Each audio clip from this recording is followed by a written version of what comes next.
Amanya agange nze Bisaso Ashraf Chikabi era nga ndi manager wano ku Mugisha Nandi Tours and Travel. Tusangibwa ku Kalungu building level 4 era olulinnya bw'otika lift ekipande kyaffe oba okiraba. Ensonga etuleese wano tuzze ku unveilinga Mickey Sims Too Funny nga brand ambassador waffe. Ensonga etulondesezaawo Mickey Sims Too Funny mu babloga bonna nti musajja ali authentic and legit. Abantu abasinga company we zibeera wansi nga tezivuddeeyo in public bayinza okulowooza oba muli bafere oba emirimu gyammwe temugitambuza bulungi, naye ffe tukoleddeko abantu bangi nnyo era bonna yonna gye bali they can testify. Ekitugisizaayo mu public twagala tulaga abantu nti we are straight and legit. Mwena nsanyusa balabako olunaku olwaleero twasuze bulungi lwa nsonga leero tukedde tulina amawulire agasinga naddala nze Mukama mulungi ekiseera kyonna. Abamugisha bantuukirira omwezi oguwedde lwa nsonga kyebali bansaba kinene nammwe mukiraba okubeera brand ambassador wa company yonna. Olina osooka n'okola search esooka nga emalayo omuntu ali authentic, muwandiise, olina okukola background research amalayo. So omwezi oguwedde gwonna mbadde kyendiko not until Wednesday, naye sijja gamba mbu sikolangako nabo. I believe abasinga mwandabako e UK sikwewaana emabegakaawo naye nga ebyesave ebyo like visa yange nagijja wano. So ekyo kikulaga mbu bantu bali straight. Ekiriwo Mickey Sims Too Funny okujja kweno brand, I believe ngenda ku brand etansuule, ngenda ku brand nange nyongerako. I'm so happy to be part of this family. Naye nga bw'oba ova e Kampala w'olaba Mapeera ne Church House wakati waliwo bank gye bayita DFCU, waliwo tent eddako eya Tekino eva wabaawo muziki. Yingira mundaawo kozesa lift ku level 4 oba otuuse ku Mugisha Nandi Tours and Travel. Tulina kaŋŋambe tulina kuba olwedde ndi mu kintu. Tulina website osobola otusaakingako n'olaba emirimu gye tulina. Kiki tukola abamugisha? Abantu abasinga bafuna visa batwala abantu e Dubai wawa. Ne Mugisha Tours and Travel oba Mugisha Nandi tuli Canada oba tudiringira nnyo mu nsi ze Europe. Bw'otuuka e Canada to making sure olisivingibwa paka wofuna omulimu. Ekyenjawulo ekyansanyusizza okujjira ddala on board nze nga Mickey Sims Too Funny abantu bano bagattako eri Bannayuganda. Togenda sanga kampuni yonna esobola kugamba ogenda kutuwaako ku ssente ofune visa ogende Canada oba ogende US oba ogende Germany otandika okukola then otuwe balance. I mean sinakiraba. That's why nasazeewo nenziza kuba ndaba nange banyongera ku bantu benziza empeereza oba nange abansupportinze ebbanga lyonna. So ekiriwo omuntu yenna ayagala visa ne Mugisha Nandi Tours and Travel ojja n'osasulako akasente akasaamusaamu. Kitegeeza tukoledde ku beeyi ya muntu. Kizzewo ekiri ne maybe nga tekiri mawulire kwe kuvaayo maybe bakozese nga nze ng'eddoboozi lyabwe kijje erimu abantu. So you're all welcome. Mwenna tubaaniriza tubasuubiza tugenda kuba straight nammwe. Maybe ensonga lwaki tusazeewo tujje eri public ne mu mawulire oba media nammwe mukirabe mbu tuli straight. You're all welcome. We can't wait to see you. Asobola okutuukirira n'omunnyonnyola oba n'ayitira mu gwe direct nga niwaba tasookedde wano eno. Yeah, role ya brand ambassador siri influencer just kite role ya brand ambassador siri influencer just kitegeeza nange ntuuka ku ground ng'omwana akola wano mu office just ekyenjawulo nnyinza oba sijjawo buli nnaku. so oli waddembe okunsumbuwa as much as you want kubanga this is money we are talking about at the end of the day. So nga tonna twesigisa sente zo mbuuze ebibuuzo nkulagene ku evidence mbututwala abantu kuba I believe Canada omwezi oguwedde tubadde ne visa ezisukka mu 3 so ekyo kikulaga we are busy ate nga tukola. Actually this is not my first time okusigning on tours and travel. Newe mwegendereza nzize signing on tours and travel I think ibiri naye ensonga lwaki na cancellinga eriemu kinuma nnyo omwana okuwayo sente ze nakubira afite emyezi 5 naga miki tebakyakwata simu yange chovola banasalawo nengamba tours and travel company etanfula brand ambassador sigenda banga influencer lwansonga as a brand ambassador bano olukusa olujja wano ku office nenyombera ku mwana ali eyo so buli mwana ali eyo sente zo zesigisa miki nga tezinatuuka mu company. So all I want to promise you kya research kyongambye nkugambye maze omwezi gumu nga tetuli mu negotiation za sente wabula nga nze ndi mu kola search esembayo nansonga at the end of the day kikosanze they have been in existence batuta abantu to whereby abamumba manyi era nga nnyumya nabo nga bali mu nsi nga Canada nga kati batandise okukola bavudde mu shelters. Ebbanga lya contract lyo tugenda dyesigaliza nga ffe abayingidde mu partnership naye nga additional values eziri mu Mick seems too funny. It is buli omu azimanyi because this is the biggest TikToker around town. Ate muntu ali legit kyogenda muwa business yo ngeri straight and forward because a lot of people are looking up to him right now and is the influencer of TikTokers. So to me I felt kigenda kuba safe okolagana ne Mick seems too funny okusinga abasigadde si kuvoola abasigadde naye namwe tugenda bayita by the way kino era nze mbabuulira nze ndi straight mumanyi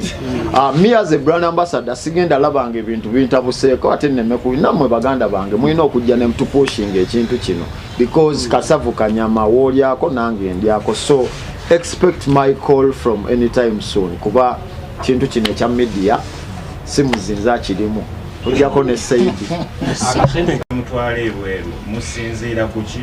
twala omuntu era bwe mutwala bagenda kukolayo ki kyokoddemu ekibuuzo kyo abantu bwe mutwala ebweru si kye musinziirako kubanga mubatwala era muba mubaludde bakolayo ki kakati normal understanding omuntu yenna agenda ebweru aba agenze kukyusa bulamu si bwe kiri kukyusa bulamu oli nti agenze kweyagalako kucakala kulya ku sente ze nga wekyogereza mugisha nandi tours and travel basitegeera abantu we batuuka eri Canada, UK, USA tubafunira emirimu tuyinayo contacts zaffe ekyo kyo ekyokugamba nti tusinziira ku ki kitegedde bulungi nti oba tusinziira ku ki ebisanizo jjo wano ku office buli kimu twogera naawe naye nga omuntu yenna alina okugenda ebweru obviously alina okuba ekisanizo ng'ekisooka mu kimanyi passport ebiddiridde ojja wano ntubikola mpolampola okujjako okwongereza ku ekyo katono lwansonga research gwe nnina amala era nsobola okwogerako tetutwala bantu mbu olina kufuna mulimu wekka tutwala buli muntu kinoomu waliwo ali eyo nga gweoyagala twalako mukyala wo UK munyumirwa obulamu come through tusobola okuyamba oyagala genda na muntu wo Germany oyagala twalako baana bo Canada oyagala batwala USA naawe tukuyamba era tulina ne family package nga yo eba yanjawulo all you have to do jangu ku offices zaffe oba enamba zetugenda okusoma tulabike nga tukuyamba. I believe maze mu field yene emyaka kati ngenda mu gwakuna and ndi brand ambassador right now wa company ezisukka mu 2 Buganda Kombucha n'endala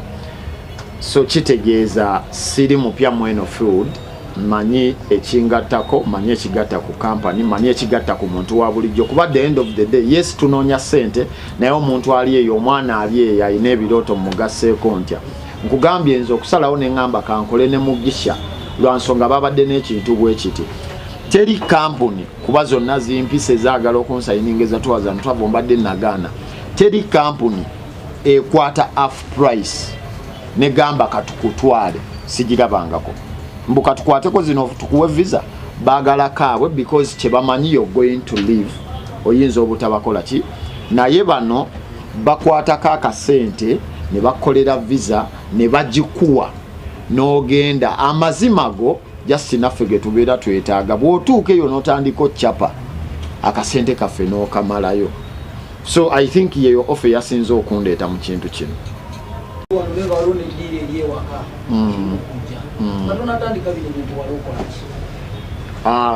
nga sinatandika bino bintu kyenali nkola kyenkyakola abasinga mukimanyi nkola ku Fenon Events era nga ndi musajja apanga screen oba ndi LED technician paka kati I'm so proud of my job I can never let it flow nkyaliko nkyaguliko paka leero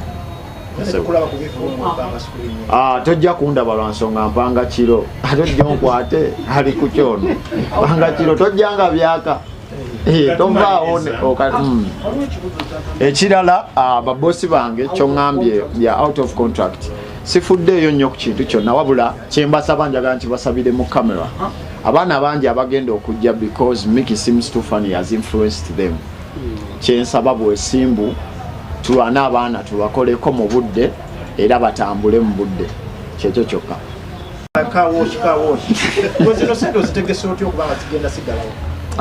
nzikiriza mbu mu batiktoka bonna mu Uganda nze neetegeka bulungi mwana kyovola bankugambye saagala ntunulire endorsement yokka njagala ntunulire n'omulimu w'endya janze kyemmanyi sente yange mukama mulungi wali ondabyeko mu bbaala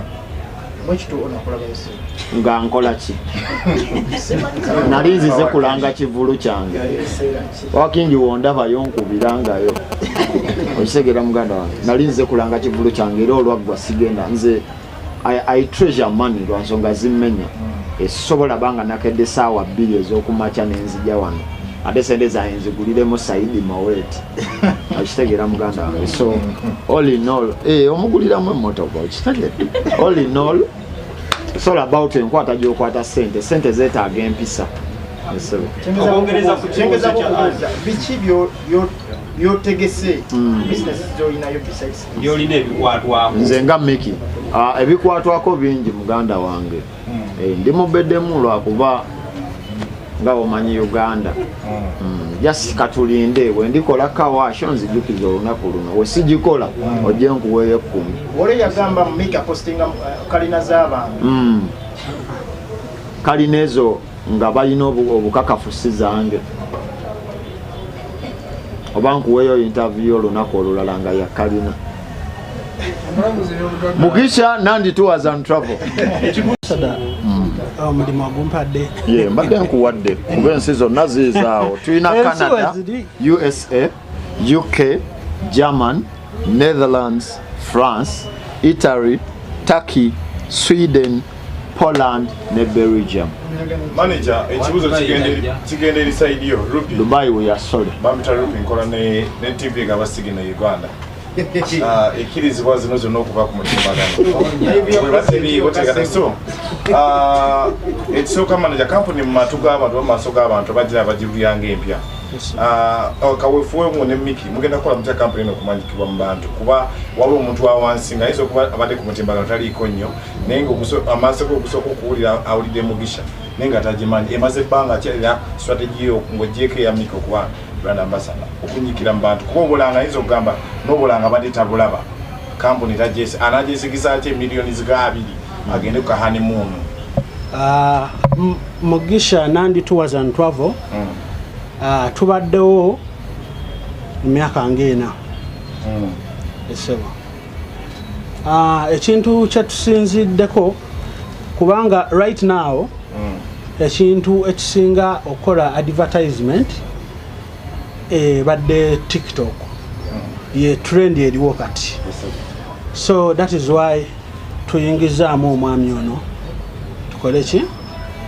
ogenda kwesanga nga kizibu nnyo okusanga omuntu ali updated oba kale omuntu yenna abantu bangi nnyo balina TikTok. So tuyina ne radio zetukolagana nazo obulango tubutaddeyo sobola TV essaawa eno ate nga si kyeŋŋambire tugisobola katusooke ne TikTok radio TVs mwenna tujja paka ku billboard naye nga Mugisha Nandi Tours and Travel yeriko nina diru gye navaamuko sajja nankubira essimu naŋŋamba naye n'ogeza ovayo n'ogamba otuvuddeko tugenda kutta gwe gwasooka okuwulira okutta omuntu weeri naye nga tosobola vaayo ogambe bantu kigenda mu maaso lwa nsonga ekyannuma tosobola kubba ambasada babba ambasada Semba saidi yange kampuni oli ajja kwebuuza mpozi nnyongere mukuba Sefuka inakola kyokufuna dino nga zino mpozi nziremu mukuba binabireke nenga Sefuko just teri it's not too late just oba olina kweyozaako noterera kweyozaako kyeki empisa like manner wise okitegeera empisa bakugiriganga ku TikTok tulina numbers awo fakinga content naye obudde buno ate gwagwa mu bintu oba wabo bakati tubiriko time buli omu banaye lwakuba omanyi gwe batanafuya mugana gwe bate bakunafuyanga ko then togenda bakyoli nze nzize banafuya kuva 2021 I'm still standing content ofuna oba bashi wamusula mu kasero bashi aliwa tumwogereko lulala Mugisha Tours and Travels oba Mugisha Nandi kyekiriwo saawa eno